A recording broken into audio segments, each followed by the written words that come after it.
Everyone, আসসালামু আলাইকুম। আমরা আজকে যাচ্ছি মহুরা গার্ডেন ওয়েলে গ্রুপ। আমরা গরু দেখতে যাচ্ছিলাম এখানে পছন্দের মতো। আমরা ফার্স্টে ওয়াসার থেকে জিসিতে চলে আসি। জিসি থেকে ডিরেক্ট আমরা মহুরা গার্ডেনের উদ্দেশ্যে রওনা হই। যেতে যেতে ফাইনালি চলে আসি আমরা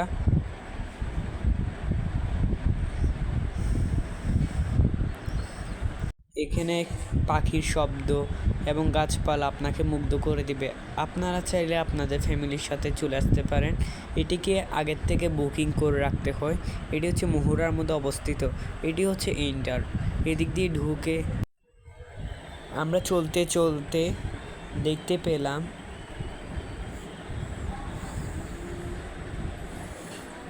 সেদিনের বিউটি অনেক জোশ ছিল, প্লাস আবহাওয়াটি জোশ ছিল। ঠান্ডা ঠান্ডা বাতাস আবহাওয়া।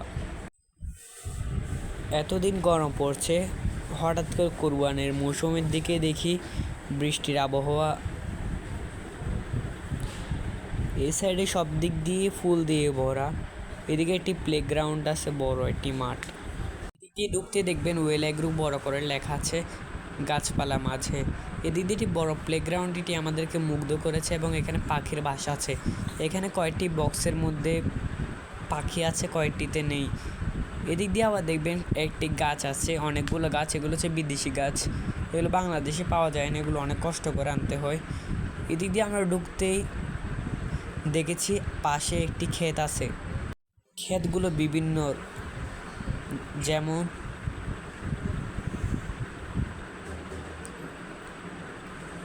প্লেগ্রাউন্ড এবং ক্ষেতটি আমার খুবই ভালো লাগছে। এবং কি পাখির বাসাটা দেখে আমার থেকে ন্যাচারাল একটা ভাইব আসছে। সামনেই আমরা দেখেছি একটি নৌকা। এইখানে চাইলে নৌকাতে বসতেও পারবেন, মাছ ধরতে পারবেন, মাছকে খাবার খাওয়াইতেও পারবেন, আবার ছিপ দিয়ে মাছও ধরতে পারবেন। আবার খাবার আপনি এখানে টেবিল আছে, টেবিলের পাশে বসে খাবারগুলো খেয়ে ভিউটি এনজয় করতে পারবেন। এখানে এক সারিতে টেবিল সাজানো ছিল। এইখানে অনেকে নৌকায় বসছিল। এখানে ভিউটা দেখে আমার মনটা জুড়ে গেল। এটির পাশে আছে একটি পরিত্যক্ত একটি বিল্ডিং। এখানের মধ্যে বাচ্চাদের খেলনা, যেমন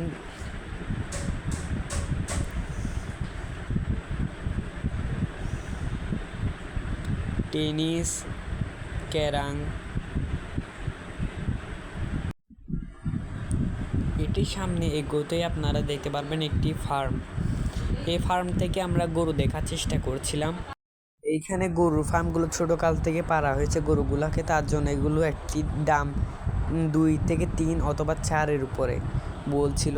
আমরা শুধু গরুগুলো দেখছিলাম, আর আমরা চাচ্ছিলাম না যে ফার্মের গরু কিনবো, এমনি দেখতে এসেছিলাম। পাশে একটি পুকুর টাইপসের। এখানে আবার ক্ষেত দিয়ে ভরা, যেমন দেখতেই পাচ্ছেন। এই গাছগুলো সম্পর্কে আমার ধারণা ততটুকু নাই।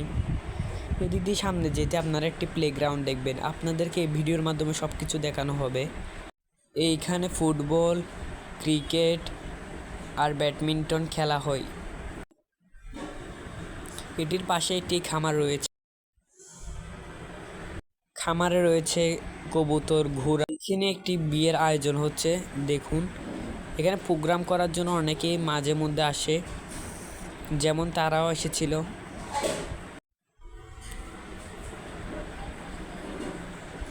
এখানে সন্ধ্যা হয়ে গিয়েছিল, তার জন্য আমি ঘুরে ঘুরে দেখতে থাকলাম। এখানে বিয়ের প্রোগ্রামগুলো দেখে আমার থেকে, দেখুন, শুধু শুটিং করার জন্য এখানে আসে, আর বিয়ের প্রোগ্রামটা এনজয় করার জন্য পরিবারের সাথে। এখানে লাঞ্চ, ডিনার দুটোটাই করানো হয়, কিন্তু সমস্যা হলো এগুলো আগের থেকে বুকিং করে রাখতে হয়। সামনে যেতে আমার থেকে একটি কাকতাড়ুয়া দেখেছি। এটি দেখে আমার থেকে অনেক হাসি আসছে এবং অনেক ফানি লাগছে। এটি আইনি আছে, যেটার মধ্যে আমি Samsung Galaxy S24 ultra video করছিলাম। এদেরকে খরগোশগুলো দেখানো হচ্ছে, যেগুলো আমি বলেছিলাম, খরগোশ, গোড়া টোড়া এগুলো।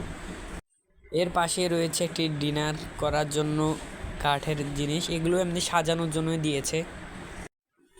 এমনি এখানে খাবার রান্না করা হয়, আপনাদেরকে দেখাচ্ছি। দেখুন কত সুন্দর সামনাসামনি খাবার রান্না করা হয়।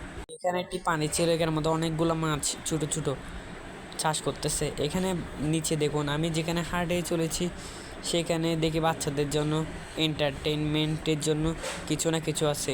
এখানে কক্সবাজার একটা ভাইব আসতেছে। দেখুন কক্সবাজার বাচ্চারা এখানে গেলে এগুলো দিয়ে খেলতেই চায়। এখানে মাটি দিয়ে ভাইব টাইপ করানো হয়েছে। এদিক দিয়ে সেটিং এরিয়া। আর এটা কি বানাইছে আমি নিজেও জানি না।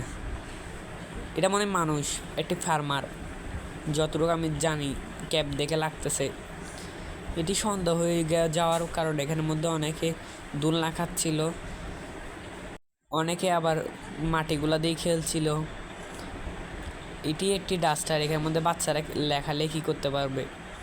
আমার হঠাৎ চোখে পড়লো একটি মেয়ে বোর্ডে লেখা লিখছে, বেড়াতে এসে লিখতে হচ্ছে ওর থেকে।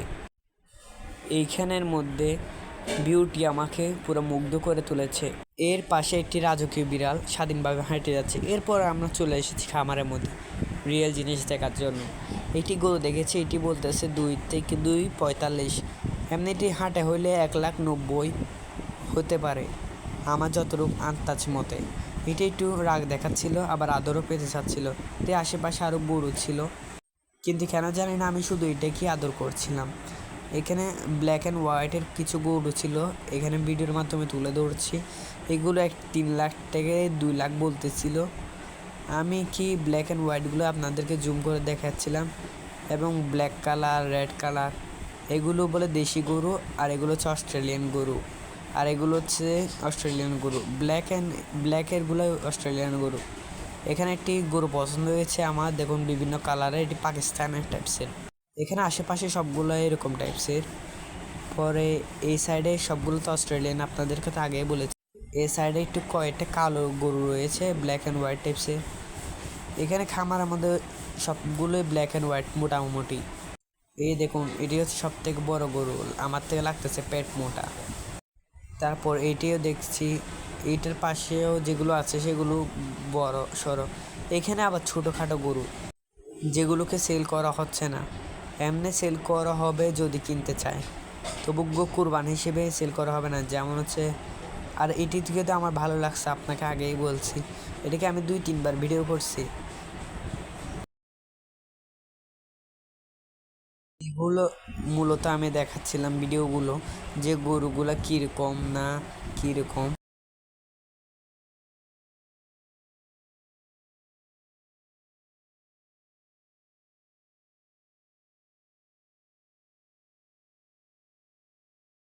এমনি গরু লাভাররাই বলতে পারবে এগুলো কত হতে পারে, যারা হাটে যায় প্রচুর, হাটে কোরবানের সময় যতটুকু যায় রেট হিসেবে বলতে পারবে এগুলো কত হতে পারে। এগুলোতে 2-3 লাখ আমার মনে হচ্ছে না হতে পারে। এটির আশেপাশে যা কিছু গরু আছে সবগুলোই আপনাদেরকে দেখানোর চেষ্টা করছি, সবগুলো এমনি দেখা এই ভিডিওগুলোর মাধ্যমে আপনাদেরকে দেখিয়েছি। এই গরুটা একটু রাগী, আবার আমার থেকে আদরও পেতে যাচ্ছে, আপনারা এই ভিডিওটা দেখলে বুঝতে পারবেন। আর আশেপাশে যা গরু আছে তা তো আপনাদেরকে আমি দেখাচ্ছি এমনিও।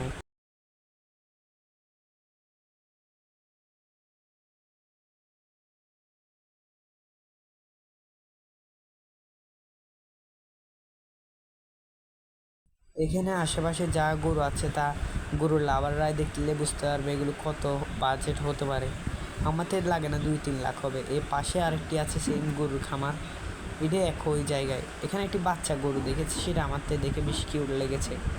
এটি খাবার খাচ্ছিল, দেখুন কত কিউট লাগছে। লাস্টের ওয়েদারটা আবার ঠিক হয়ে গিয়েছিল। পরে আমরা বাসায় ফিরে আসি। সো গাইস, কেমন লেগেছে এই ব্লগটি? ভিডিওটি ভালো লাগলে লাইক এবং সাবস্ক্রাইব করবেন।